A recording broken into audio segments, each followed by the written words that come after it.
Saludamos con la socióloga Norma Aguirre. La ponemos en pantalla, mi estimado Jorge Icar. Socióloga, un gusto tenerla aquí en Ecuador en directo. Gracias por aceptar esta entrevista. Bienvenida. Muy buenos días a ustedes, a su prestigioso medio de comunicación alternativo, y muchas gracias por permitirme participar en este espacio democrático. Gracias, socióloga. A ver, empecemos con el tema de la violencia e inseguridad que existe en el Ecuador. El presidente de la República en el debate dijo que estamos viviendo un nuevo Ecuador, lo volvió a ratificar, y que no hay que arriesgar lo ganado, y cuando lo cuestionaban que en ciertos ministerios, como en el de salud, como en el Ministerio del Interior, como el tema de seguridad, que no se había hecho y que no se refleja lo que dice el gobierno, él decía que todo está, que todo se ha cumplido. ¿Qué lectura darle a esto, mi estimada socióloga? Muchas gracias. Sí, en verdad, cuando el presidente actualmente en funciones, presidente candidato, planteaba el tema de haber aplicado medidas para la seguridad, hablaba de un nuevo Ecuador. Y efectivamente yo creo que es un nuevo Ecuador, pero el nuevo Ecuador hacia lo espiral, hacia lo negativo. ¿Por qué? Porque hemos visto en diferentes medios de comunicación, si entramos a la página oficial de lo que es el Ministerio del Interior, ahí miramos cómo desde el 2021 el porcentaje o el número, más que porcentaje, de muertes violentas se ha incrementado.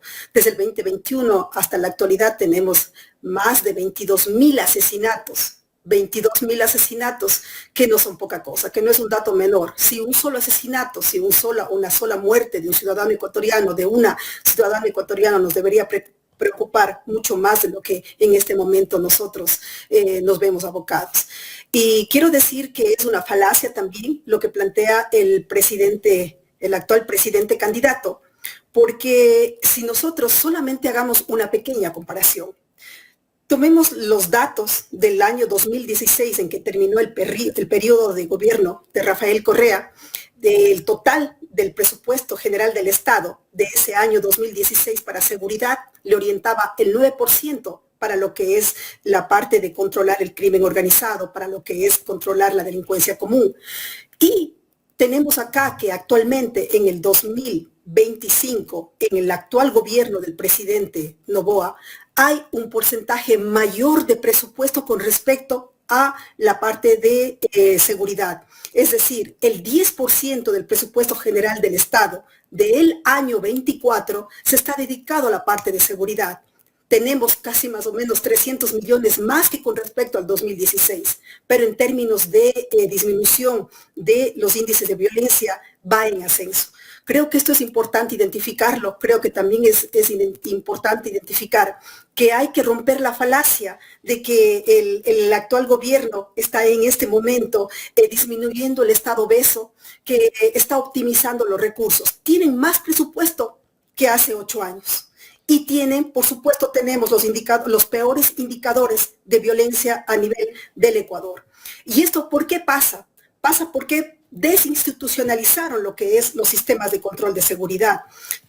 Echaron abajo el Ministerio de Justicia. El Ministerio de Justicia funcionaba con 90 millones. Ahora tenemos el SNAI, que es independiente y funciona con más o menos 200 millones. Entonces yo creo que sí es importante que la ciudadanía ecuatoriana, hombres y mujeres, tomemos en consideración que es importante identificar que es un gobierno que no ha aplicado el Plan Fénix, que el Plan Fénix simplemente se reduce a la construcción de un bloque de seguridad, construcción entre comillas, que simplemente son reuniones en donde atacan la parte de lo que son las consecuencias del crimen organizado en términos de identificar que solo la delincuencia común, en términos de identificar que la parte del narcotráfico, las redes de criminalidad están en las calles y no donde debe también atacarse, que es en la parte de lavado de activos. Ese aumento del presupuesto que llega al 10%, en realidad se ejecuta porque hay ministerios que tienen un presupuesto pero no lo ejecutan. Exacto, exacto. Es decir, pongamos solamente el ejemplo de la parte del 911. Anteriormente, el 911, hace 8 años, teníamos un presupuesto aproximado de más de 40 millones y se ejecutaba el 97%. Ahora tenemos un presupuesto de 30 millones, pero ¿a dónde va? Más va a gasto corriente, pero no va a lo que es la implementación de lo que es equipamiento para la Policía Nacional, no va al mejoramiento de los sistemas de tecnología, de la información y comunicación para identificar lo que es la parte de los crímenes en términos directos en las calles.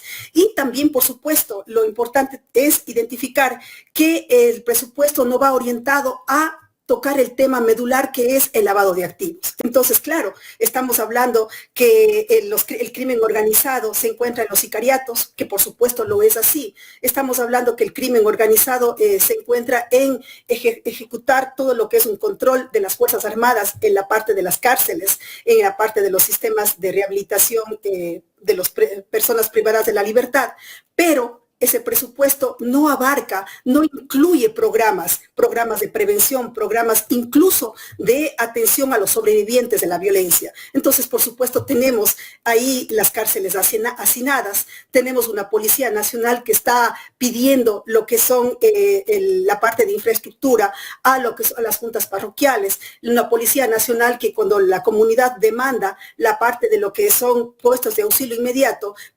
necesitamos la parte de infraestructura, necesitamos que la comunidad haga rifas, que ponga dinero. ¿Para qué? Para poner una cama, para que la policía pueda ir allá. Entonces, en esas condiciones, por supuesto que el crimen organizado nos ha ganado terreno y por supuesto también que el Estado ha perdido soberanía en algunos ya territorios del Ecuador, como nosotros lo conocemos y vemos las noticias diariamente. Correcto. Hace pocos días veía una noticia yo que el gobierno japonés estaba entregando equipos de temas de seguridad para el país.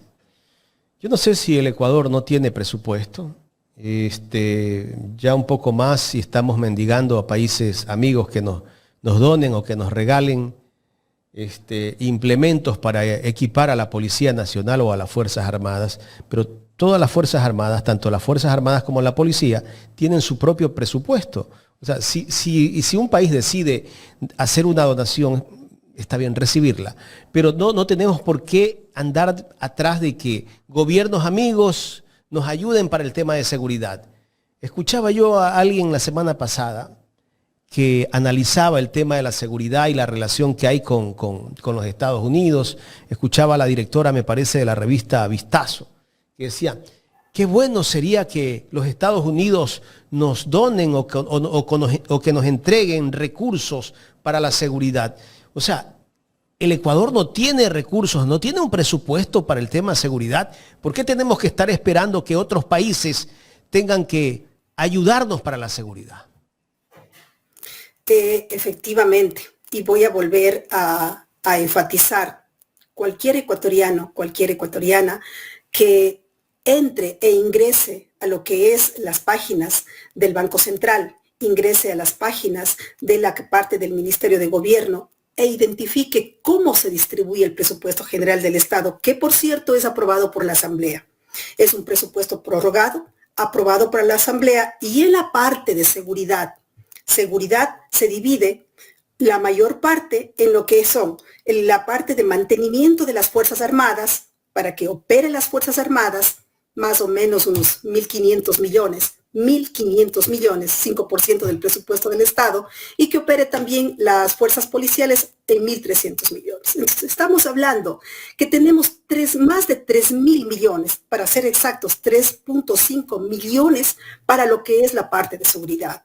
Pero el problema es que lo que atacan simplemente es a la parte de las calles, lo que han establecido un cruce, diríamos, de obligaciones entre lo que es las Fuerzas Armadas, que están encargadas fundamentalmente de controlar nuestras fronteras, de controlar que por nuestras fronteras no pase lo que es el tráfico de sustancias ilícitas, que no pase la parte del tráfico de armas. Entonces, las Fuerzas Armadas están en este momento en las calles con un presupuesto enorme, y también está la policía con un presupuesto enorme, pero que no está invirtiendo en programas, está orientado al gasto corriente, está orientado a lo que es la parte de transporte, pero no hay dinero ni siquiera para equipamiento en la parte de la policía. Y otro importante tema es que en esta parte, dentro del 3.500 del presupuesto general del Estado, lo que se va y se orienta es a trabajar en la parte punitiva, en la de atacar la parte de la delincuencia juvenil, por ejemplo. Entonces, si nosotros comparamos, solamente unos 2 cuadros comparamos en el 2016, teníamos programas integrales, seguridad ciudadana, teníamos programas integrales para trabajar lo que es la frontera, el cuidado de nuestra frontera.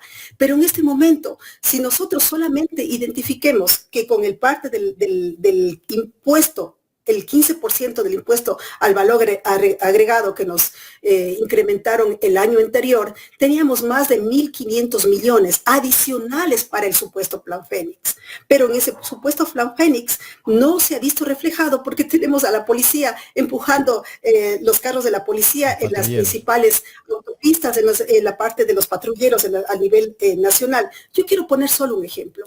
Dentro de mi trabajo como socióloga, recorro el país en diferentes proyectos y en la parte de la carretera que conduce de Guayaquil a la parte de Manabí, conversábamos con los diferentes, diríamos, asentamientos que están a lo largo de la carretera. Y ellos, la principal requerimiento que decían es, nosotros en este momento, en los últimos 2 años o 3 años, estamos abocados a que ya hemos disminuido la parte de los turistas, pero en cambio tenemos la parte de sicariatos, tenemos comunidades rurales, de ingreso a las comunidades rurales donde operan las fuerzas criminales y ni siquiera tenemos un puesto de auxilio inmediato. Y esto se replica en todo el país, desde las pequeñas juntas parroquiales, en el caso de la SUAY. Recuerdo cuando hacía un plan de ordenamiento de la parroquia de la SUAY, la policía, la ciudadanía clamaba por puestos de seguridad y la policía lo que decía es, pues ustedes ayúdenos con un local, ayúdenos con camas, porque tenemos la parte para dar a la policía, pero no tenemos recursos para operar. Entonces, sí es importante identificar que una vez que el gobierno de Noboa termine, que pueda explicar y que nos pueda explicar dentro de lo que es la rendición de cuentas, cómo ha invertido el dinero del 10% del presupuesto general del Estado para seguridad, sobre todo en el sentido de que no hemos visto la ciudadanía mejorar lo que es nuestros niveles de seguridad. Tenemos el tema de los sobornos, el tema de las extorsiones, se han incrementado en un 400%. Hace 4 años eran 2.000, ahora las denuncias son 8.000. Entonces, realmente nos vemos abocados a una espiral hacia lo negativo como en el Ecuador, y el Ecuador es uno ahora, en la actualidad, es uno de los países donde el ejemplo, diríamos así, mejor expresado en términos negativos de cómo ha ascendido la violencia en menos de 4 años. A Colombia le tomó 30 años, a México le tomó 10 años y nosotros en 5 años nos vemos abocados en un espiral absolutamente aterrador de violencia e inseguridad. Socióloga, en el tema de la entrega de bonos a los miembros de la fuerza pública, y no solo la fuerza pública, pues el presidente de la República está entregando bonos a todos los que pueden sumarle votos. ¿Beneficia en algo el tema de seguridad? ¿Es una motivación para los miembros de la fuerza pública? Pero yo creo que no solamente hay que entregarle bonos a las Fuerzas Armadas, también a los profesores y a todo el sector público. Primero habría que identificar cuál sería el procedimiento para que el gobierno entregue bonos. Si nosotros tenemos primero un presupuesto prorrogado del 2025 y si es que ese presupuesto está aprobado por la Asamblea, ahí no contempla ningún porcentaje de bonos. En primera instancia, habría que ver el procedimiento de cómo entregar los bonos. Ahora, si es que va a entregarse bonos a la Policía Nacional, a las Fuerzas Armadas, ¿no es cierto?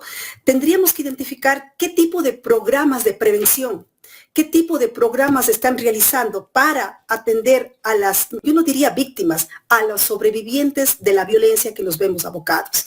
Entonces, en ese sentido, ¿solucionaría La pregunta es, ¿solucionaría los bonos al tema de la inseguridad? Yo creo que no. ¿Por qué? Porque lo que es importante identificar que necesitamos política pública que va articulado con estrategias, que va articulado con metas de, si por ejemplo, la parte de la incautación de toneladas de cocaína al año, que nosotros en el país pasa las toneladas de cocaína, 800,000 toneladas de cocaína pasan, 800 toneladas de cocaína pasan al año. ¿Y cuánto incautan? Incautan 100 toneladas, incautan 200 toneladas, que es nada con respecto a lo que pasa en el Ecuador. Entonces, por lo tanto, los bonos deberían orientarse, si es que es así, con política pública, pero no solamente para la parte de la seguridad.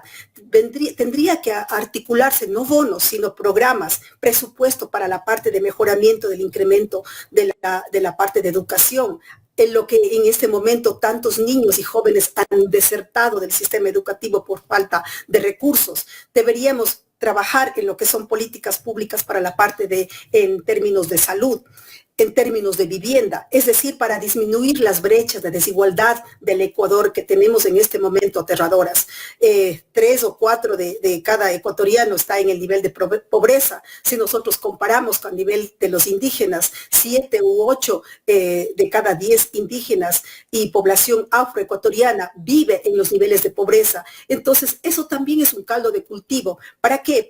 Porque en ese contexto de desigualdad, de exclusión, por supuesto que las redes de criminalidad organizada, que no solamente operan en el Ecuador, operan a nivel mundial, tienen para poder trabajar e intervenir en los territorios y, claro, por supuesto, generar ingentes cantidades de dinero para su beneficio.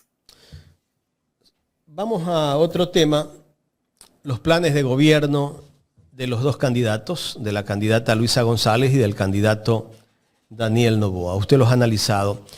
¿Qué ve en el plan de gobierno de Daniel Noboa? Empecemos con el de Noboa. Bien, entramos al Consejo Nacional Electoral y podemos bajar los planes de gobierno. En el caso de Daniel Noboa, un plan de gobierno que tiene aproximadamente 120 hojas, y dicho sea que ni siquiera se ha cuidado las partes de las formas, hay un índice con un número de páginas y usted va y no tiene el número de páginas, hay hojas saltadas. Realmente en términos inclusive de forma para que sea un plan de gobierno para un país, realmente es una falta de respeto.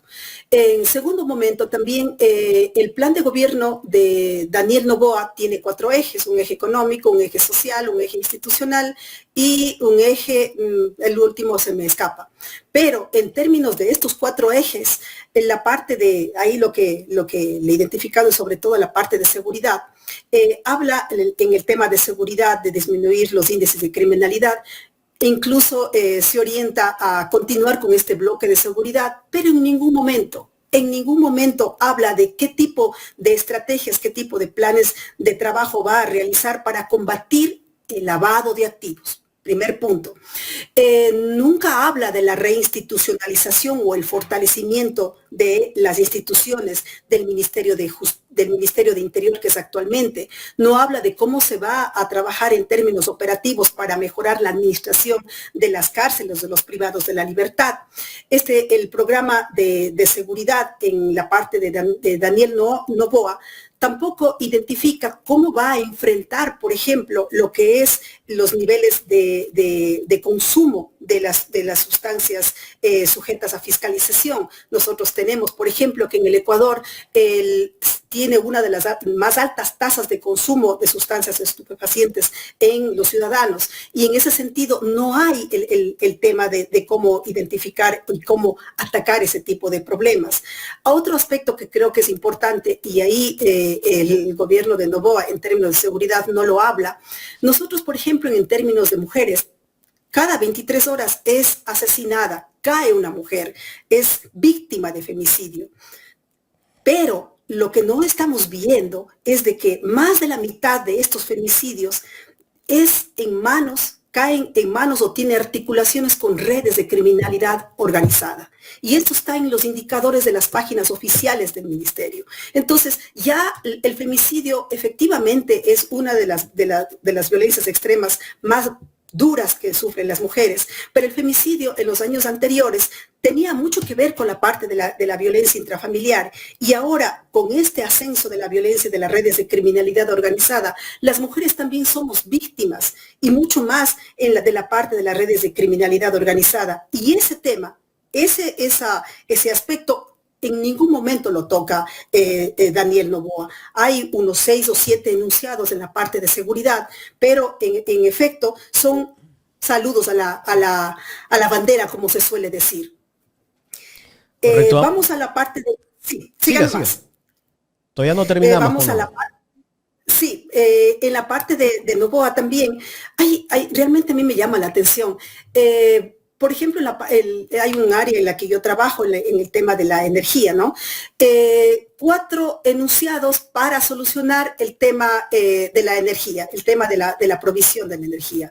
Orientar a energías renovables no tradicionales, incentivar lo que es la inversión público-privada, pero no lo habla cómo lo va a hacer. Efectivamente en la Constitución y en las leyes está que puede efectivamente el sector privado, y de hecho lo está haciendo, trabajar e implementar lo que son centrales, en este caso hidroeléctricas u otras centrales, pero en efecto en la parte energética no hay ninguna alternativa para cómo pueda abordar el cambio de la matriz energética y nosotros caminar hacia la soberanía energética. En la parte de la economía se habla de la inversión y de apoyo a los grupos vulnerables, pero en efecto lo que es implementar planes para fomentar la dinámica de mercado interno, para trabajar... Se cortó. Me avisa si logramos reconectar la señal con la socióloga Norma Aguirre. Ahora sí, retomamos la señal con nuestra invitada, la socióloga Norma Aguirre. Algo pasó. Socióloga, estábamos ya en la última parte del análisis del plan de gobierno de Daniel Noboa, para ir rápidamente al de Luisa González. Bueno, muchas gracias. Mil disculpas por los problemas de conexión. Luisa González. El plan de gobierno centrado en justicia y en derechos. Hay más de 10 ejes temáticos en el plan de gobierno que van desde lo que es la parte de dinamización de la economía, la parte de acceso en términos de justicia y derechos, a mejoramiento de la calidad de vida, salud, seguridad, en la parte de educación. Sin embargo, también es importante identificar, porque ese es mi área de trabajo y mi área en la que me especialicé en sociología política, en el tema de seguridad. Luisa González, en el plan de gobierno, habla de mejorar o disminuir lo que es la parte de el ministerio, la responsabilidad de la Secretaría Nacional del SNAI para el control de las cárceles, que no debería ser un organismo independiente. Recordemos que se desinstitucionalizó el Ministerio de Justicia y de Derechos Humanos, y en el plan de gobierno se habla de volver a repotenciar, de volver a crear este Ministerio de Justicia. Ahí también en el plan de gobierno de Luisa González se plantea la implementación de un ministerio coordinador de lo que es seguridad, en donde se aglutine una serie de instituciones, desde la parte de lo que es el Ministerio de Gobierno, el Ministerio de Justicia, el Ministerio del Interior, que puede articularse también con planes claros y con delimitación de funciones para las Fuerzas Armadas. En la parte de seguridad se habla también de volver a la gratuidad de la formación de los elementos policiales para poder tener, por supuesto, un acceso democrático, los jóvenes que tengan un acceso democrático a la incorporación de las filas de la Policía Nacional. En el plan de gobierno también se habla de trabajar en programas para la prevención, programas también para las personas que tienen problemas de adicciones en la parte de sustancias estupefacientes. Y también ahí se habla totalmente claro de lo que es controlar el lavado de activos. Recordemos que el lavado de activos no es un dato menor en el Ecuador. El 3.5% del Producto Interno Bruto del país se estima que está sujeto a lo que es la parte de lavado de dólares. En eso estamos hablando de entre 3.500 y 4.000 millones de dólares al año que en el Ecuador se lavaría. Esto significa realmente una economía totalmente paralela a la economía formal que tenemos en el Ecuador y que tenemos, por supuesto, en este momento un sinnúmero de problemas colaterales.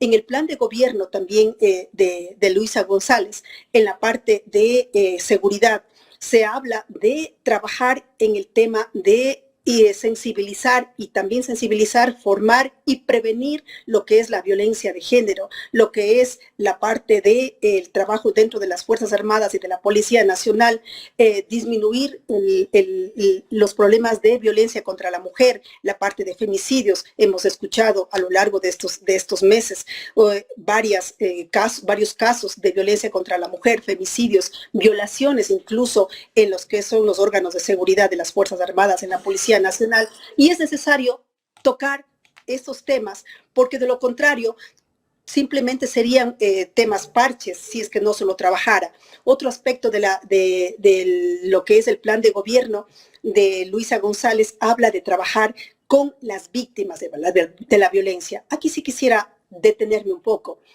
Yo creo que sí debería de cambiarse la denominación de víctimas. No hay víctimas, hay sobrevivientes de la violencia. Y los sobrevivientes de la violencia, pongamos el número que habíamos dado, más o menos 23,000 muertes violentas en los últimos 4 años. Si multiplicamos por 5 un número mínimo del entorno familiar de esas personas que ya no están, de esos ciudadanos y ciudadanas ecuatorianas que ya no están, estamos hablando de 100,000 personas que sufren en este momento las consecuencias sociales, políticas, las consecuencias familiares, los problemas de salud mental que se ven abocados por la parte de la violencia. Yo quiero enfatizar en este tema, ¿por qué? Porque salir de la violencia no es fácil. Yo siempre llamo y recuerdo cuando estuve en la maestría de la Flaxo, mi profesora de violencia, la Susana Wappenstein, decía que entrar a la violencia es muy fácil. Muy fácil, y lo vemos en los diferentes países a lo largo de América Latina. Salir de la violencia es complicado. Salir de la violencia, si se toman los correctivos necesarios, tomaría 2 generaciones. 2 generaciones en las que habría que trabajar y implementar políticas sociales, políticas públicas desde diferentes aristas. Lo que se permitió en estos últimos 8 años, ¿hay que esperar 2 generaciones para lograr el control? 2 generaciones para superar los estragos sociales, familiares de la violencia, y 2 generaciones también para que se pueda recuperar los territorios. Bueno, por supuesto que con el monopolio de la fuerza del Estado se puede controlar, pero sin embargo una economía paralela en términos de lavado de dólares. Sin embargo, más de 100,000 personas que están afectadas por las muertes, por los asesinatos de sus familiares. Eso queda cicatrices profundas en términos sociales, en términos familiares, en términos individuales. Entonces, eso es importante identificarlo y que nosotros como ecuatorianos identifiquemos, como ecuatorianas identifiquemos que es un punto importante a tomar en consideración. Lamentablemente se nos terminó el tiempo. En otro momento vamos a seguir debatiendo estos temas de interés de todos los ecuatorianos. Si la última interrogante muy corta, por supuesto, socióloga, ¿qué pasa si Noboa sigue gobernando este país? ¿A dónde vamos?